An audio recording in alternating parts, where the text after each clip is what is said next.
Bonsoir à tous, je suis Joanna Riera, candidate aux élections départementales de Perpignan 6 et Toulouse. Donc ce soir, nous avons organisé une réunion participative sur le thème du médico-social et le sanitaire et social. Autour de la table, nous avons des invités acteurs du département dans ce domaine. Donc je vais laisser la parole à Vincent qui va les présenter. Merci Joanna. Donc bonsoir, je suis donc Vincent Bondu, le binôme de Joanna Riera aux élections départementales Perpignan canton 6. Donc je suis chef d'entreprise, créateur d'emplois dans le département. Donc je vous présente Virginie à ma gauche, elle va se présenter. Donc bonjour à tous, je me présente Virginie de Viary, je suis employée intérimaire en tant qu'agent d'intérieur dans une maison d'accueil spécialisée sur Saint-Estèphe avec des personnes, des populations vieillissantes en situation de handicap. Et voilà, donc du coup, je suis là aussi pour faire partager mon expérience dans le médico-social et essayer de savoir si des personnes peuvent être à mon écoute et essayer de répondre à des questions que j'ai concernant le médico-social. Donc, je vais laisser la parole à mon ami Alain, qui va se présenter aussi et qui vous expliquera donc voilà, il travaille. Bonsoir, donc Alain Guarnier, je suis assistant maternel, je travaille dans une maison d'assistant maternel, je suis ancien éducateur aussi à l'ADAPI. Voilà, et donc là je suis actuellement président d'une association qui représente les assistants maternels sur le département. Et en même temps, je suis vice-président d'une fédération qui s'appelle l'UFNAFAM au niveau national et je représente l'EMAM sur le département français au niveau du ministère. Merci Alain. Donc également derrière la caméra, nous allons avoir donc Alan qui va récolter toutes vos questions et qui nous en fera part à la fin de notre échange avec Virginie, Alain et Joanna. Donc on va écouter, pour débuter, donc, Virginie, qui va nous expliquer un peu son métier plus en profondeur et toutes ses questions et ses problématiques qu'elle voit chaque jour. Donc, comme je vous le disais, je suis au contact de personnes qui sont polyhandicapées et vieillissantes. J'ai plus. En fait, ce qu'il y a, c'est que par rapport à la pandémie qu'on a eue, en fait, c'était plus par rapport à ça. En fait, c'est pour ça que ça m'a intéressé que vous me demandiez mon avis par rapport à mon métier, parce que j'ai remarqué déjà l'année dernière, quand on a eu le premier confinement, j'ai remarqué qu'il y avait un manque d'écoute auprès des équipes, et surtout des équipes du médico-social. D'accord. On a beaucoup remercié les personnes qui travaillent dans les hôpitaux, mais il ne faut pas oublier qu'il y a d'autres aussi corps de métier dans différentes associations. Je dis, il n'y a pas que les personnes âgées aussi, mais d'autres populations. Et je trouvais qu'il y avait un manque d'écoute auprès de nous et de considération aussi. Et c'est pour ça que je suis là aussi ce soir pour vous faire part aussi de ça. C'était des exemples par rapport à ce manque d'écoute Après, moi c'est vrai qu'il y a quelque chose qui m'a touchée, c'était par rapport à cette prime alors de Covid, parce qu'il faut savoir qu'on n'était pas concernés, les intérimaires, par cette prime. Oui. Oui. Donc on n'était pas concernés parce que du fait est qu'ils estimaient que ça allait en gros enrichir des médecins intérimaires qui avaient déjà comment dire ça, qui avaient il y avait des médecins intérimaires qui travaillaient, mais qui en plus allaient s'enrichir en gros avec cette prime. Mais on a su après, quelques temps après, que ça concernait un nombre inférieur aux intérimaires qui étaient à côté. Donc tout ce qui est ASI, je parle pour moi, tout ce qui est AS, donc aide-soignante, AES aussi, ce qu'on appelait avant les AMP, je crois, c'est ça. Et voilà, c'était par rapport à ce qui s'est passé là, je trouve qu'on a été un peu lésés et mis de côté. Et pendant la crise du Covid, vous étiez à combien d'heures par semaine? On était à peu près. On est limité en intérim, je crois qu'on est à 42 ou 44, je crois, c'est ça. On a.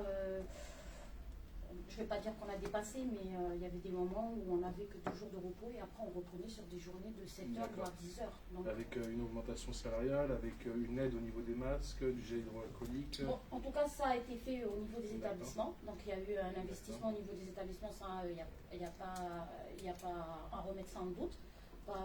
Au niveau de tout ce qui était masque, gel hydraulique, tout, on a eu tout au travail.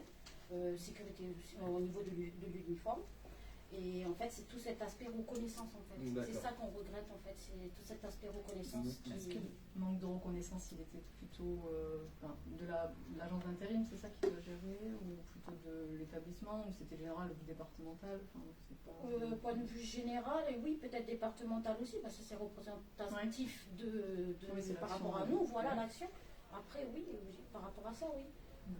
Vous auriez mis une reconnaissance du département par rapport à toutes les heures que vous avez faites pendant la situation sanitaire qui était quand même assez compliquée, quoi. Assez compliqué, oui, parce que j'estime, voilà, qu'il n'y avait pas... Il y a plusieurs corps de métier, mais voilà, je trouve que tout ce qui est partie intérimaire, c'est des gens en plus, donc c'est vrai que se dire, bon, on n'a pas la prime, c'est pas pour ça, on n'est pas venu pour travailler pour la prime, on est venu parce que voilà, ça nous tenait à cœur, et être là pour les résidents, être là pour nos collègues aussi, pour les familles, pour nos familles à nous aussi, parce que quand on rentre, on se dit, voilà, on peut l'emmener aussi. Donc, et c'est vrai que dans le social, on est plus propice à être, par rapport au Covid, on est plus propice à Vous êtes à la en première travailler. ligne. Voilà, on est en première ligne.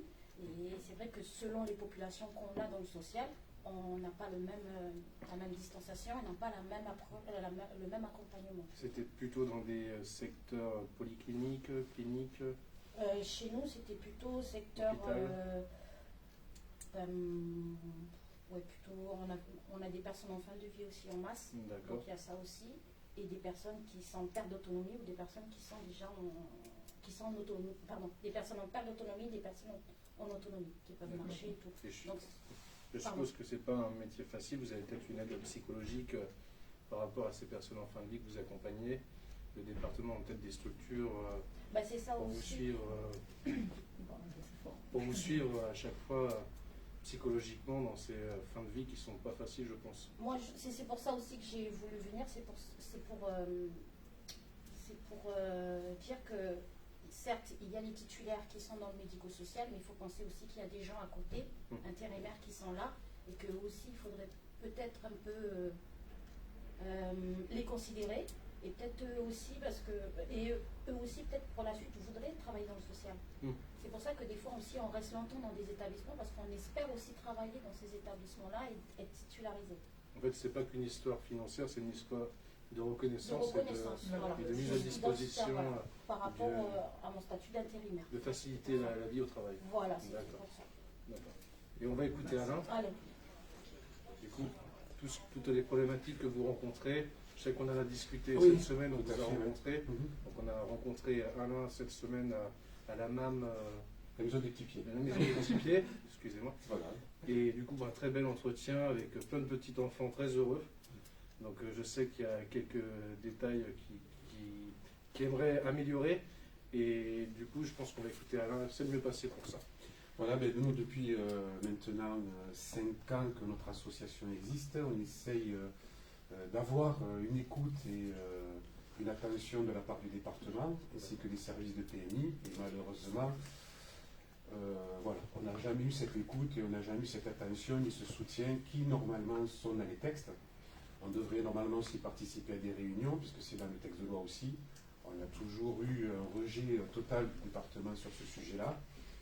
Il y a eu une petite amélioration, on va dire, depuis quelques temps, mais bon, ça a été suite quand même à un combat très très très difficile. D'accord. Et ces problèmes, donc, ils sont beaucoup liés à un manque de communication, donc avec la PMI, avec le département.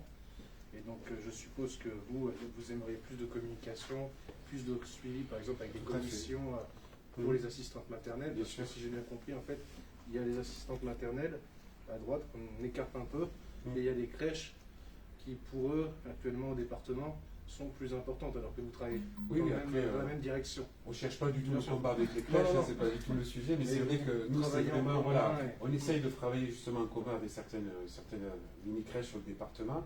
Et voilà, comme ma collègue, le Covid a mis en exergue un peu toute cette problématique. Au moment du Covid, et bien, en fait, on s'est retrouvé à envoyer quelques mails au département en disant attention, est-ce que vous avez des masques, est-ce que vous avez du gel, enfin, un questionnement naturel parce qu'on était nous en première ligne et puis on recevait toujours les enfants et les parents. Donc on a fait notre travail et on a permis aux personnes d'aller au travail, elles aussi. Voilà, parce que si on avait été hors lot, les parents n'auraient pas travaillé, donc l'économie aussi ça se serait ressenti.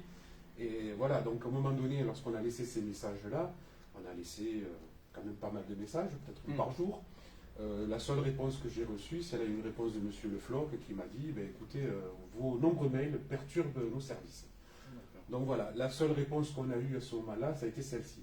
Et depuis, de toute façon, le contact a toujours été coupé. Alors que vous ne perturbez pas le service, vous essayez de rendre service comme un tout service simplement. public, où je vous disais la dernière fois, Bien sûr. pour que les gens puissent aller travailler Mhm. et qu'ils soient tranquilles et avec un bon esprit, parce qu'ils savent que leurs enfants sont en sécurité Complètement. et que vous vous en occupez très bien. Oui, oui.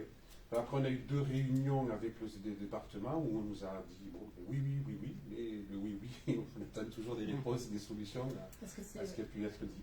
est-ce que c'est la crise actuelle qui a engendré ce retard sur les. Non. Non, ça a été tout un cheminement, je veux dire, la crise n'a fait qu'accentuer ça, si vous D'accord. voulez. Mais on sent que vraiment, l'assistant maternel, entre guillemets, voilà, il est un peu mis de côté, n'a jamais eu bonne presse déjà au niveau national, alors au niveau départemental, mais c'est même au niveau de l'Occitanie.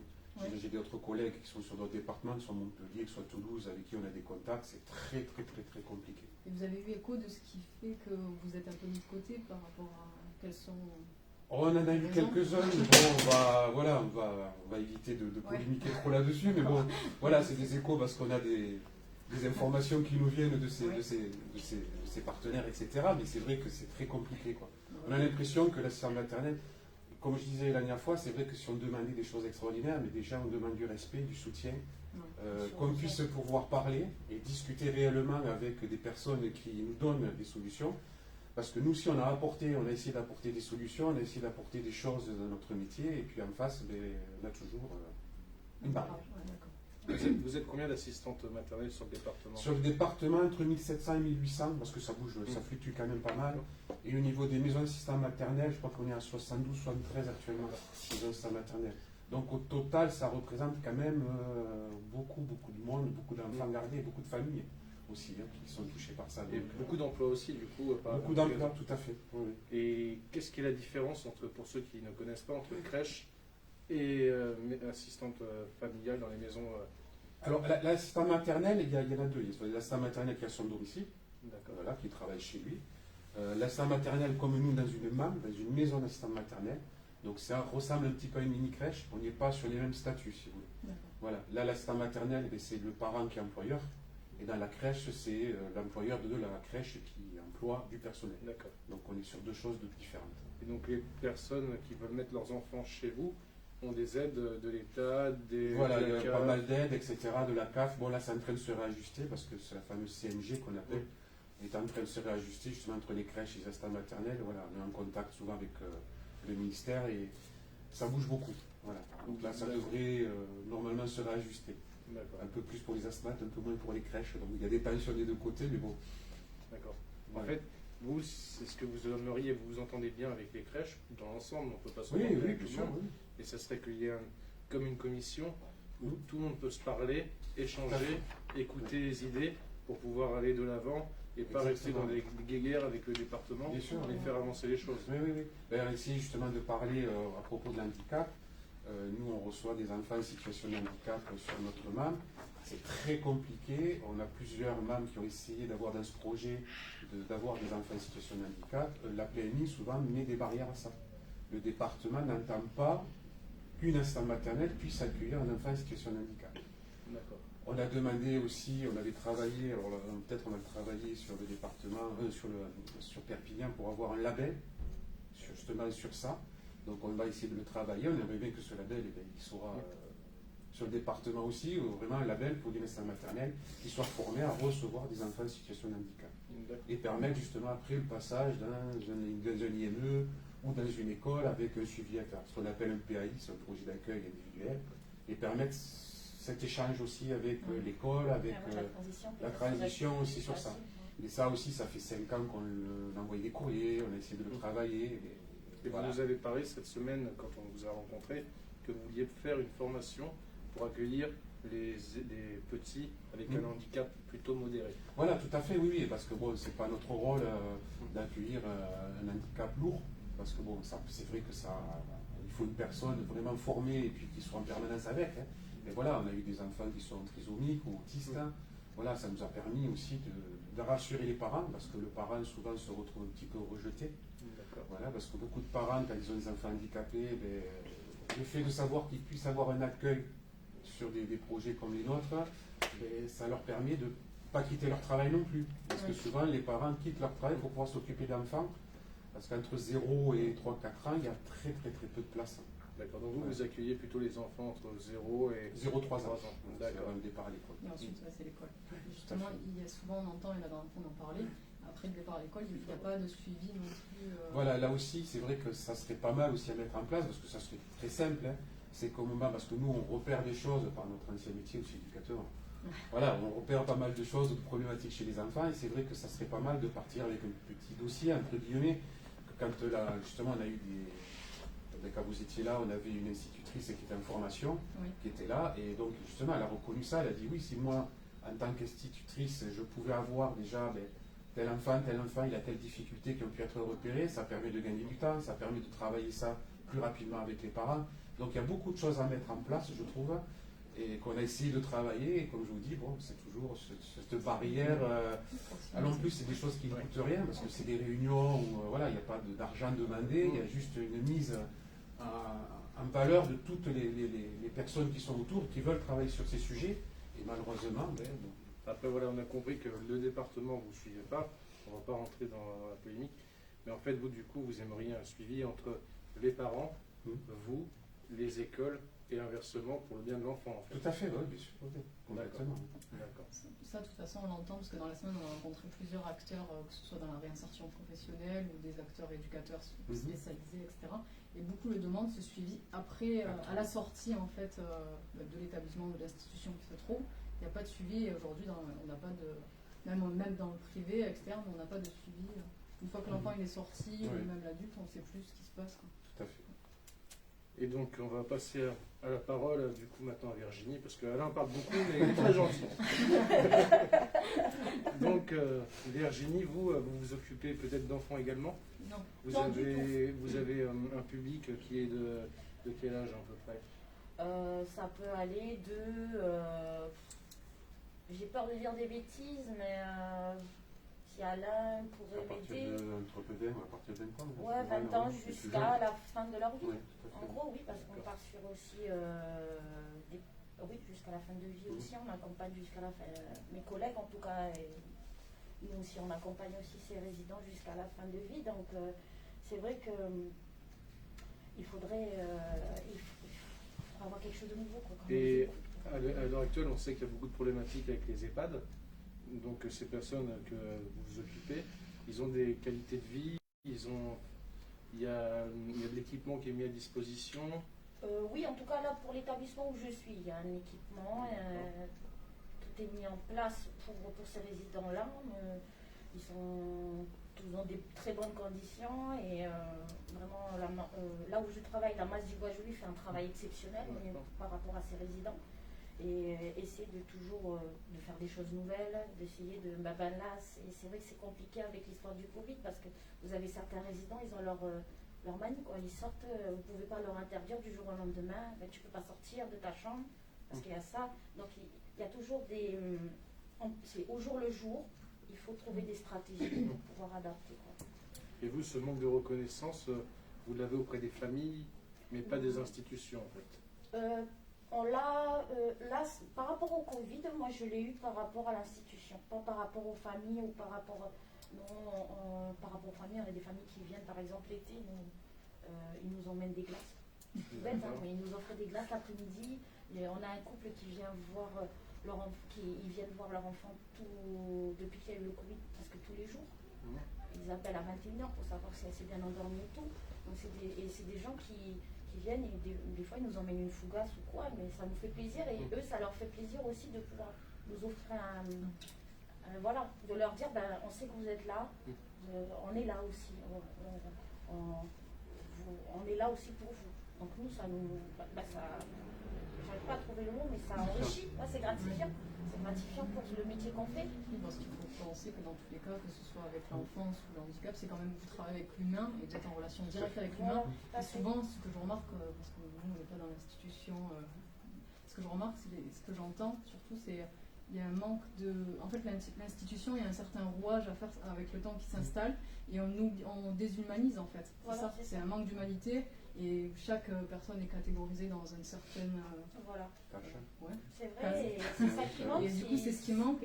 On ne devrait pas travailler, on ne devrait même pas se poser la question de critiquer ou de voir ce qui se passe mal chez l'autre. On est face à des humains, donc on devrait, ça va de soi, je ne sais pas, mais bon, pour moi je le pense comme ça, mais on devrait ensemble trouver des solutions à apporter à ces populations-là. Non pas être dans la concurrence. Il y a des gens du privé comme Alain qui viennent et qui proposent leur aide à l'État. Il faut qu'on travaille ensemble pour aller vers quelque chose, pas qu'on soit à se tirer dans les pattes. Oui, ça n'aide pas, on gaspille du temps. Et ça n'avance pas, et on est toujours au même point. Donc voilà, et il y aura encore des gens comme nous qui vont venir. Voilà, c'est un cercle vicieux, et c'est pas ça qu'on. Pour la suite, c'est pas ça qu'on. Du coup, vous êtes en première ligne. Le tarif horaire hors boîte d'intérim, il se situe à combien? Même si le département, on sait qu'ils ne peuvent pas jouer là-dessus, mais ils peuvent impulser une dynamique en faisant des propositions, comme c'est quand même un métier important où ils sont souvent des anciens, pour pouvoir avoir une qualité de vie meilleure. En passant par les diverses institutions pour faire. De toute façon, le regroupement fait la force. Oui. Donc, je pense que le tarif horaire, le département peut inculquer une hausse avec les différentes institutions. Comme j'ai pu entendre avec certains collègues que je crois que ça fait un certain nombre d'années que le taux horaire n'a pas été. n'a pas changé, ça fait à peu près 20 ans, c'est hallucinant quoi. Donc vous êtes à 10,25 vous aujourd'hui. Oui, je dois être à 10,25, 10,30, un truc comme ça, parce que encore ça varie entre les corps de métier, je crois. Et voilà, c'est hallucinant quoi. Vous avez des personnes, ça fait 30 ans qu'ils travaillent dans une boîte, c'est pas possible. Parce qu'après on peut observer aussi que dans notre département, on a un milieu économique très diversifié, on a de la richesse, on a aussi un département qui est très pauvre. Il y a une telle différence qui est importante. Et du coup, en fait, si on ne paye pas un peu plus les gens, automatiquement, le département ne va pas pouvoir évoluer. Voilà. Et ça, il faut aussi que les institutions ils entendent ça pour pouvoir augmenter la qualité du département. Après, vous, financièrement, du coup, donc je repasse la parole à Alain. Comment ça se passe au sein de l'AMAM? Nous, c'est vrai que financièrement, bon, c'est les parents qui sont nos employeurs. Donc, c'est vrai, il y a un tarif horaire. Voilà. Après, d'un côté, la ville de Perpignan, depuis très longtemps, participe dans les MAM, elle donne un budget de 300 et quelques euros par an, par enfant. Donc ça permet aussi aux MAM d'investir dans du matériel. Après, voilà, le département, on n'a jamais eu quoi que ce soit. Alors, il y a des départements au niveau de la France qui le font. Voilà, il y a la Mayenne, etc., qui finance, qui donne un peu plus d'argent, ne serait-ce que pour la mise en place de l'établissement au départ, puisque c'est quand même un budget. Oui. C'est une mini-entreprise, en fait, même si on n'est pas nos employeurs, mais bon, on a des employeurs, mais la structure, il faut la payer, il faut l'équiper, etc. Donc c'est vrai qu'il y a un financement de départ qui est quand même assez important. Donc là aussi, si on avait un petit coup de pouce, voilà, bon, la CAF met un petit peu de sous aussi, et là, voilà, actuellement c'est très peu, la CAF, je crois que c'est 300 euros, donc c'est très peu. Et vous me disiez la dernière fois, du coup, que vous aviez donc les charges fixes comme chaque entreprise, et donc vous avez 50% qui vous reste à votre charge, et que les parents payent en plus de leur cotisation pour vous laisser les enfants. Voilà, c'est ce qu'on appelle l'indemnité journalière. D'accord. Voilà. Ça, c'est même chez l'assistant maternel qui est à domicile aussi. Et c'est 50% des charges fixes qu'on a dans le salaire. D'accord. Voilà. Et du coup, sur ces 50%-là, le département pourrait faire quelque chose d'intéressant pour vous aider, vous ou d'autres plus en difficulté. Voilà. Après, nous, on avait demandé surtout de la formation. Et de la formation. Parce que, voilà. C'est vrai qu'après, même si l'aide financière serait bienvenue, mais de la formation, je pense que c'est là-dessus qu'il faut vraiment mettre le point principal, c'est là-dessus. Formation pour handicapés, formation du personnel, vous avez peut-être d'autres formations. Oui, après, je ne les ai pas toutes en tête, mais c'est vrai qu'il y en aurait pas mal à créer, parce que moi, au niveau de l'association, on a souvent des remontées, etc. Voilà, au niveau même salaire, etc. Calculer que j'ai payé, il y a des petites choses comme ça qui peuvent être mises en place, quoi. Pour le bien des enfants et des parents. Oui, pour éviter toute problématique aussi avec le parent. Je veux dire, bon, j'ai un salaire, comment je le calcule, comment je calcule mes congés payés, etc. Pour éviter tout conflit. Voilà, parce qu'il y en a quelques-uns, parce que là, je participe dans un petit peu ce qu'on appelle les prud'hommes aussi au niveau du département, au niveau de tout ce qui est centre maternel et centre familiaux. Donc c'est vrai qu'on voit beaucoup de problématiques qui reviennent là-dessus. Johanna. Du coup, justement, au niveau de ces formations, je pense que c'est intéressant de mettre le point dessus. Parce que quand on a l'habitude de travailler dans les institutions, qu'on est depuis 20 ans dans la même institution et qu'on ne se reforme pas par-dessus, alors qu'il y a peut-être des nouvelles mesures à prendre en compte, par exemple, je sais pas, je pense que quand on a toujours la tête dans le guidon, c'est important quand même de retourner et d'apprendre un peu, de revenir aux bases, parce que des fois on peut être... Des fois on peut être fixé aussi sur son vécu aussi professionnel aussi des fois. On peut être amené à se dire, moi ça a fonctionné pendant tant d'années et je ne vois pas autre chose. Oui. Alors que si on amène autre chose, c'est pour que la personne aussi elle puisse évoluer dans son métier. C'est pas... Il faut que les gens comprennent aussi que si vous apportez des formations, ces formations-là, c'est pour les aider aussi. C'est pas pour les freiner, quoi, je veux dire. Oui. Et c'est vrai que c'est toujours bien de se former parce que on a ces populations-là maintenant, on peut avoir d'autres populations qui vont être différentes plus tard aussi. Donc il y a ça aussi. Et pour la communication aussi, parce que tu as parlé de formation, mais j'ai pensé au Macathon aussi, parce qu'il y a des enfants il y a différentes formations pour pouvoir échanger avec un enfant sourd-muet. C'est pour ça que je parlais du Macathon. Et vous avez des formations par rapport à ça? Là, en fait, ce qu'il y a, c'est que nous, on passe par. On ne l'avait pas avec l'ancienne boîte d'intérêt. Là, on est sur une nouvelle boîte d'intérêt qui se trouve sur Toulouse et qui nous propose de nous former en même temps que les titulaires. Comme ça, après, si des postes arrivent, à ce moment-là, on puisse. Donc, ça, oui, ça fait partie des bonnes choses qui peuvent. Au moins, vous êtes prêts, si voilà. Vous n'êtes pas. Et on n'est pas là, voilà, par rapport aux titulaires. Après, voilà, donc on est presque à la fin de cet échange. Donc votre principale demande, donc vous, j'ai bien compris, donc c'est l'écoute du département, et une communication et un suivi optimal. Et du coup, voilà, on est plus sur... C'est l'écoute et du soutien. D'accord. Voilà, parce que là, ça n'existe pas. D'accord. Ça, on l'a bien compris, que le département, il parle beaucoup, mais il n'agit pas beaucoup. Malheureusement. Et peut-être que Alan a des questions pour nous à nous poser. Alors, il y a déjà quelques petites questions. Oui, donc, combien coûte une assistante maternelle au département? Au département, ça ne coûte rien. À l'heure actuelle. Ça ne coûte rien au département.